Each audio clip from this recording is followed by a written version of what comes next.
All right, folks, weekend market update. So we just got a very short agenda today. We're looking at S&P weekly chart. Hit one of my first technical targets on the S&P, which is 6,000.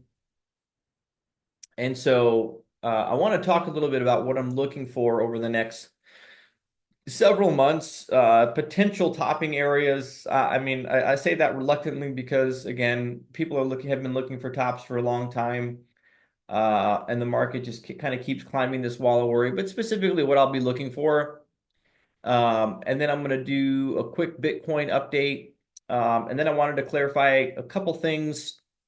I'm hearing in terms of folks questioning how to get on the members video. Apparently, or get access to the members video in order to join. I believe you have to be on a computer or PC. I don't think you can do it from the app. I'm hearing from some of the members. You have to copy and paste into a PC search engine, and then you'll find a little section that says join right where subscribe typically is. And so I wanted to address that. I saw a number of questions on that. This week we went through a lot of different requests. So what do we review this week? A lot of the individual miners: Iron, Bitdeer, CleanSpark, Mara. Um, we looked at, I think, NVIDIA, SMCI, gold, silver. What else did we look at? I believe Solana, ETH BTC, Chainlink had a request on. Started coverage on Mobileye as well as Neo, Lucid, Rivian. Um, what are some other names that we've covered? Some of the altcoins I've been covering per request. Dell, Pfizer, amongst many others. So we did a lot of updates, a lot of member requests. I'm having fun with those, and I really do enjoy a lot of those because I don't have positions in those, right? And very clearly, folks, in the things that I have the most conviction in, I have positions in, right? Like Bitcoin and the miners. So I'm biased, obviously. So always remember that, right? But with some of the things that you guys request where I don't have positions in, I almost enjoy doing those more because I remove my own bias. I'm not a financial advisor, so don't take any of these things as financial advice. All the things that I could talk about could go up, they could go down, they could go sideways. I'm just trying to give you, my interpretation of the technicals is presented to me. With that, let's get to the S&P 500 on a weekly chart. So going back, this is an amazing technical kind of achievement so far. So far, and we go back to you go back to 1994, this market into 2000, kind of made this blow off top, okay? And this is what we're looking at here. I'm calling like a major three, right? And all the while, you saw what RSI was doing on the weekly, right? Just continuous, just bearish divergence. These RSIs are getting lower and lower and lower. But that can go on for a long time, folks, a long time. How long did it go on? Where the first one presented itself in 1995, okay? After the first pivot high in May, you had a bearish divergence in December. How far did this market go from that December 95? It went 5 years. Okay, so when people are looking at these divergences, bearish divergence, this and that, in uptrends, they can last far longer than people expect. Far longer than people expect. However, at some point, it did resolve itself, right? At some point, it did resolve itself, and this market began to turn. It's not obvious when you're in it. I promise you, folks, this distribution was not obvious when you were in it. Kind of try to get back in this channel, and it didn't happen. And we just had this massive A, B, expanded flat correction that lasted the better part of 10 years, the better part of a decade. Okay. From that, what I'm calling major four, 1, 2, 3, 4. I think we're working on this fifth. And um, and what I have these red lines, these red vertical lines, what I have up here are election years. And so in election years, you have added boost in terms of kind of tailwinds for the market, right? I mean, election year. This was different. 2000 election year, the opposite. Election year, right? Uh, 2008 down before up. Election year, election year, election year, and election year. So out of the 1, 2, 3, 4, 5, 6, 7, 8, two went down before they came back up, and the other six, the market continued to move up. So what am I looking at right now? And what am I when I say topping signals? I mean, again, I'm going to be wrong when I'm thinking there's going to be a top. Just remember that, folks, because if they were really easy to spot, they wouldn't be tops. People would be exiting the market. Algos would be smarter than me, and be on top of these things. However, that being said, we are working on, from January 2018, the market continuing to make highs, and you've got on a weekly the power behind these moves getting weaker and weaker and weaker. This could go on for way longer than we think. But at some point, I'm expecting this move is starting to look parabolic, right?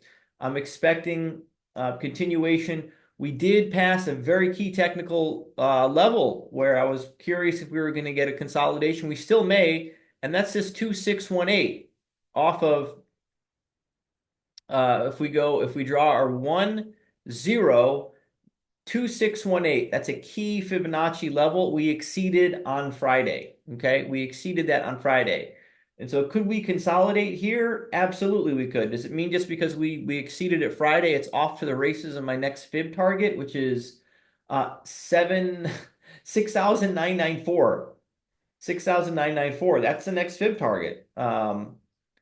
I don't know. We're going to find out. But the fact that we closed above it, I think, is bullish. The fact that we're in an election year is bullish.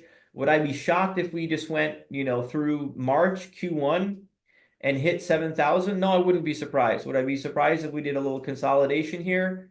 A few weeks? No, I wouldn't. But we also have the Santa Claus rally in an election year. That's potentially, more of a bullish tailwind than anything else. And so I'm going to be watching very, very closely if in fact that transpires, what we get with this RSI in the weekly getting back into 70, its interaction with this downtrend line. Let's say we were to get a move here and we were to get a rejection. That could set up for this minor 4, and then possibly again, these are my highest end target was the 6,500, and it just the market continues to go up despite record capital on the sideline. So these targets were raised. That's just what it is. But seeing what happens at this trend line, a rejection would then put this 4 in play. Continuation or breaking through it would then I'd have to redraw and re-examine this count that I have at that level. So again, very, very constructive looking markets at the moment. But in the members videos, I'm going to attempt to really keep an eye on this stuff. What's the other thing I'm going to keep an eye on?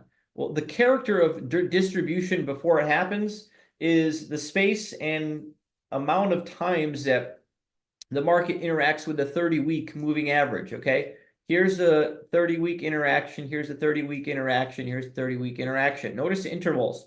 March 2023, October, 6 months, 6 months. Okay, 6 months, 6 months, 6 months. When we start getting closer and closer interactions, that's when I'm going to start to be a little bit more concerned. Well, where do I get that from? Let's look. Let's go back to the last parabola in markets, and this is 2099. Same kind of thing I'm talking about, right? Where we had, this is the 30-week, right? Uptrend. This is an uptrend, stage 2 uptrend. Interaction. So July, March, 6 months, 6 months, 6 months, 6 months, 3 months, 2 months, 1 month. You get where I'm going here, folks? That's what I'm looking for. I'm trying to learn from these things. And then a rejection and a distribution, sign of weakness, and then the market dump. So I'll be looking at these markets much, much closer. And it does not mean that things that everything goes down at the same time. in an environment like this, you could see small caps soar, right? As the market distributes. And again, you don't know this is distribution until after the fact, right? Because this could very well just be a large reaccumulation and continuation, right? The only thing that told us this was a distribution after the fact was the downtrend. So hindsight is very much favorable. So in our analysis. So in a lot of these distributive setups, things further down the risk curve, because money profit taking occurs and goes into things that are riskier, can have incredible performance, incredible performance. So I'll be looking at kind of all these things at the same time in that analysis. Bitcoin. What are we doing on Bitcoin? There's not a lot to discuss here, folks. You know, the members videos, as I've been kind of updating, you know, then the next move in my mind is taking us to 130 to 150. The only question is what's the path going to be? You know, we've got this little compression going on right now. Is it gonna take off from here? I don't know. Maybe. We've got a kind of a vol squeeze, right? Where let me see what these Bollinger Bands are doing. You got a Bollinger Band squeeze, failure to close below the midline on that Bollinger Band. For how many consecutive, let's see, 1, 2, 3, we did get a close below it this morning, overnight, but you're spending a lot more time above it, right? You're spending a lot more time above it. These bands are compressing, much like the character of the market back here, right? I like to see these bands compressing like that. Here we had the fake out down, and then we got a reclaim, and then the market moved. Here we got that beautiful capitulation, kind of the market makers took liquidity from both sides with that major candle that we saw on, what day was it? Thursday. And so we'll see. We'll see. Both options are still on the table for me in terms of, you know, did we get our A, B, and the C was here? We're going to find out. Could C be in front of us? Sure. Could have C. Either way, the year-end target for me is unchanged, and so I'm still looking at this green box as the next move. And that's it, folks. Hope you all have a great rest of your weekend. Take care.